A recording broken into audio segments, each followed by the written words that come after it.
Je sais ce que vous allez me dire dans les commentaires. Personne n'a besoin d'un iPhone 15 Pro Max. Et pourtant les amis, j'ai vraiment choisi le titre de cette vidéo, j'ai choisi et j'ai pesé le mot besoin. Oui, j'ai besoin de mon iPhone 15 Pro Max. Allez, dans cette vidéo, je vais vous donner mon retour 3 mois après avoir reçu mon iPhone 15 Pro Max, que je n'ai pas acheté, je vous le rappelle, j'ai choisi de le louer cette année chez Next Mobile.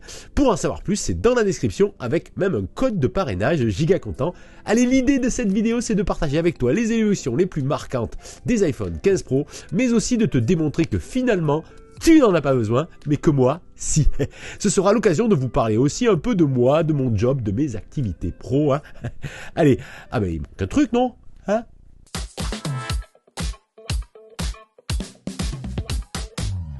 Salut à tous, c'est Giga Content, j'espère que vous allez bien, j'espère que tu vas bien. Si tu es nouveau sur ma chaîne, bienvenue. Allez voilà, tu es bien installé, tranquille. Allez, on va commencer d'abord par te parler de l'écran de l'iPhone 15 Pro Max. Je vous précise que c'est mon premier modèle Max, les amis. Jusqu'à présent, je me suis cantonné à la taille standard des iPhones Pro, disons 6,1 pouces. C'est selon moi la taille idéale pour un smartphone, ni trop petit, ni trop grand. Mais cette année, allez vamos, je ne vais pas mourir idiot comme on dit, je passe au modèle Pro Max, un grand écran de 6,7 pouces, ce qui me paraissait super grand. 3 mois après, ce n'est plus le cas. C'est vrai qu'au début, ça fait bizarre dans la poche ou à la prise en main, mais on oublie la taille très rapidement. Aujourd'hui, quand je prends en main mon iPhone 13 Pro ou l'iPhone 12 de ma femme, il a l'air tout petit. Je n'aurais jamais cru vous dire ça, mais si Apple sort un iPhone 16 Pro Max plus grand, ça ne me dérangera pas du tout. Je vais même plus loin, je serais très curieux de tester un Z Fold 5 et son écran pliant de 7,5 pouces.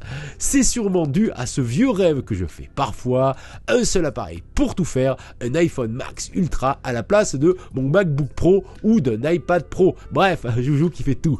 Mais bon, on peut bien rêver quand même. Pourtant, je sais que vous êtes nombreux à aimer le format des iPhone mini, super compact, un iPhone passe-partout, chacun ses goûts. L'écran est bien sûr au top, super contraste, une luminosité au top en toutes circonstances. Mais sachez que vous trouvez un écran aussi bon sur un iPhone 13 ou 14 Pro Max, seul le pic de luminosité est légèrement meilleur sur l'iPhone 15 Pro Max, mais franchement, un iPhone 13 ou 14 Pro vous offrira une expérience tout à fait comparable. Vous n'avez donc pas besoin de l'écran de l'iPhone 15 Pro Max. Bah oui, Bien sûr, les iPhone 15 Pro ont désormais un cadre en titane et c'est la classe, bien sûr. Mais pas que, Le titane est un matériau léger, résistant au choc et surtout à la corrosion. Bref, l'iPhone 15 Pro Max est très léger malgré son gabarit et c'est une bonne chose. Est-ce un facteur important pour changer son iPhone? Pas vraiment, selon moi. On n'en a pas besoin, c'est sûr. On oublie très vite le cadre en titane quand on équipe son joujou d'une coque et les quelques 20 grammes de gagné sont vite oubliés. Après 3 mois d'utilisation, j'ai donc oublié que mon iPhone 15 Pro Max avait un cadre en titane. Pourtant c'est classe, mais j'ai quand même oublié. Et concernant les chauffes excessives du joujou, de mon côté, je n'ai rien remarqué d'anormal. Au moment de la migration de mes données de mon iPhone 13 Pro à l'iPhone 15 Pro Max, effectivement là, ça a chauffé sérieux. C'est tout à fait normal. Des dizaines de gigas à charger, à fractionner, à installer, bref, on va pas en faire un drame. D'ailleurs, dites-moi dans les commentaires si de votre côté, vous avez constaté une chauffe excessive de votre iPhone 15 Pro quotidien. Ça m'intéresse. En passant de l'iPhone 13 Pro à l'iPhone 15 Pro Max, j'ai aussi découvert la fameuse Dynamic Island qui remplace l'encoche noire. Esthétiquement, je ne vois pas la différence pour moi, franchement. Mais en tout cas, ce n'est pas là que je trouve cette nouveauté intéressante. C'est plutôt à l'utilisation. Je me suis rendu compte que c'était confortable d'accéder à ma playlist musicale, par exemple, sans aller chercher l'application, sans ouvrir l'écran. Ou même de créer une note directement de la Dynamic Island. Je m'en sers au quotidien et je suis étonné. Je ne pensais pas m'en servir autant. Je salue donc cette nouveauté. Bravo Apple, c'est bien joué. Mais as-tu besoin de cette Dynamic Island finalement? Tu as sûrement la réponse. Je n'ai pas du tout le même avis sur le fameux bouton Action, qui est présent sur les 15 Pro et 15 Pro Max, je vous le rappelle. Ne me faites pas dire ce que je n'ai pas dit. Non, je n'ai pas dit que c'était nul. Pour l'instant, je ne m'en sers pas, mais pas du tout. Je ne sais pas pourquoi. Pourtant, cela ouvre plein de possibilités comme créer un menu personnalisé via l'application raccourci ou encore avoir un raccourci préféré sur un bouton. L'appareil photo, par exemple. Oui, mais voilà, je n'ai pas adhéré, je n'ai pas accroché. Les vieilles habitudes ont la vie dure, je sais. Il va falloir que je me penche sur la question du pourquoi. Dites-moi d'ailleurs dans les commentaires si vous l'utilisez, tiens, cela m'intéresse beaucoup, hein, vous savez. Allez, parlons sujet qui fâche, en tout cas qui me fâche à moi, l'autonomie. Comme je suis passé de l'iPhone 13 Pro à un iPhone 15 Pro Max, je m'attendais à un gain d'autonomie certain, hein, on va dire. Hein. Pas du tout en tout. Attention, je n'ai pas fait de test approfondi, c'est mon ressenti en fait au quotidien. Je travaille souvent chez moi, j'ai donc l'occasion de recharger souvent mon joujou. Je n'ai pas l'impression de le charger moins souvent en fait. Hein. J'ai même une impression de moins bien en termes d'autonomie. C'est juste une impression les amis, attention. Hein. Alors, l'arrivée de l'écran toujours allumé a d'après moi un impact important sur l'autonomie. C'est pas à négliger. J'aime bien cette fonction qui a été optimisée et mise à jour par Apple récemment, hein. J'en ai pris l'habitude. Ce serait donc dommage de la désactiver pour gagner en autonomie. En résumé, je suis déçu par l'autonomie proposée par l'iPhone 15 Pro Max. Je sais que certains disent le contraire, mais je voulais quand même le préciser, une belle autonomie, c'est chez moi un vrai besoin. J'ai eu l'occasion de tester des smartphones robustes avec des autonomies folles, hein, 3 ou 4 jours, même 5 jours, ça fait quand même rêver. Hein. Avant de te parler de moi et de mes besoins, je vais aborder tout de même les deux paramètres importants sur l'iPhone 15 Pro Max, la fameuse puce A17 Pro et le zoom x5 exclusif au modèle Pro Max cette année. Je commence par ce fameux zoom x5 tout nouveau tout beau. Et vraiment, c'est une belle surprise. Hein. Alors que l'iPhone 14 Pro et 15 Pro s'arrêtent à un x3, l'iPhone 15 Pro Max offre l'équivalent de 120 mm en plein format. Hein. J'adore ce type de focale. Le tout super stabilisé grâce au mode action. Regardez ce plan tourné à main levée au zoom x5.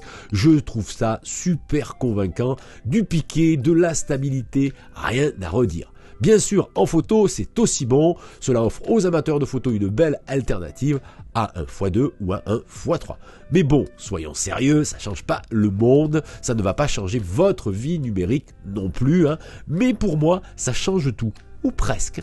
Je reviens sur ce sujet plus tard, vous allez comprendre.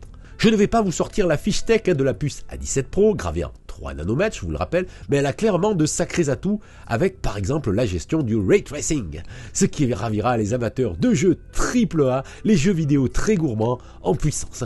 Si vous ajoutez à cela l'arrivée d'un connecteur USB Type C à la norme 3.2 sur le modèle Pro, eh bien vous pouvez par exemple brancher un écran externe via USB Type C avec une manette connectée en Bluetooth et vous avez une console de jeu. Et ouais, et ce port USB Type C, il m'intéresse pour toute autre chose. Voilà, on y arrive enfin. Pourquoi j'ai réellement besoin de l'iPhone 15 Pro Max? Ce sera très personnel, hein, vous l'avez compris. Je n'en parle pas beaucoup dans mes vidéos, voire pas du tout. Je ne parle pas beaucoup de moi, notamment mon activité pro, à côté de YouTube. Non, je ne vis pas de mes revenus YouTube, hein, sinon je serais sous les ponts de Paris.